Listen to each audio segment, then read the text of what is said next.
Je suis Catherine Cornibert, je suis docteure en pharmacie, je dirige les actions et la communication de l'association SPS, Soins professionnels de la santé.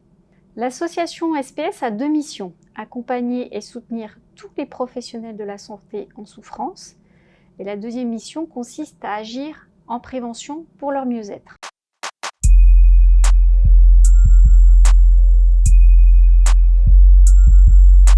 L'association SPS, dans ses deux missions, a une mission d'accompagnement psychologique avec une plateforme nationale d'écoute qui est un numéro vert 0805 23 23 36, ainsi qu'une application que vous pouvez télécharger gratuitement sur smartphone, qui a la particularité d'avoir 100 psychologues et de répondre 24 heures sur 24, 7 jours sur 7, de façon anonyme, gratuite et confidentielle pour accompagner tout type de professionnels de la santé de façon psychologique. On est passé de 3 appels avant le confinement par jour à des pics à 150 appels par jour. Tout le monde peut nous appeler, y compris les aidants proches de personnes, en tout cas de soignants qui souffrent. On a beaucoup d'infirmières, beaucoup d'aides-soignantes, du médico-social aussi, des médecins, le pharmacien et les préparateurs en officine ne sont pas épargnés.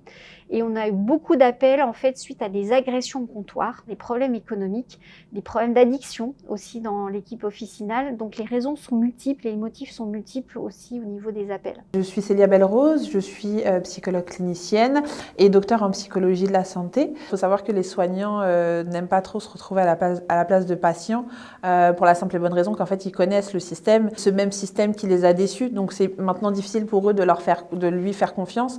Ils connaissent les tenants et les aboutissants, ils viennent un petit peu à reculons, mais souvent ils attendent beaucoup de temps avant de demander de l'aide, et ce qui fait qu'on a des profils qui sont souvent en arrêt pour burn-out, pour épuisement profond, pour grande dépression.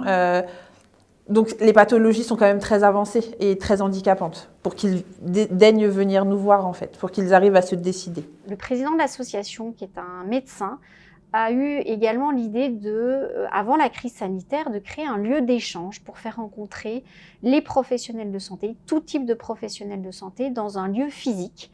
La Maison des Soignants a été créée d'abord à Paris par une opportunité, un accueil d'une structure de santé qui est l'URPS Chirurgien Dentiste Île-de-France. On a visité ces lieux, cette Maison des Soignants, dans lequel maintenant on peut bénéficier de toute la structure, que ce soit au niveau de l'amphithéâtre, des salles, de tous les lieux communs, pour en faire à la fois un lieu de soins, d'information et de formation et de ressources. Dans le soin, on a notamment des consultations psychologiques qui sont sur inscription. Lieu d'information, on fait des formations dans la prévention du suicide, dans le repérage, dans la négociation, dans le management. On fait des ateliers autour de la méditation, de la gestion du stress, de la négociation, dans cette maison des soignants pour faire venir un maximum de professionnels de la santé. Alors, la Maison des Soignants a été ouverte officiellement le 1er septembre 2021. Notre ambition, c'est d'avoir une Maison des Soignants par région, à l'horizon à peu près de 5 ans.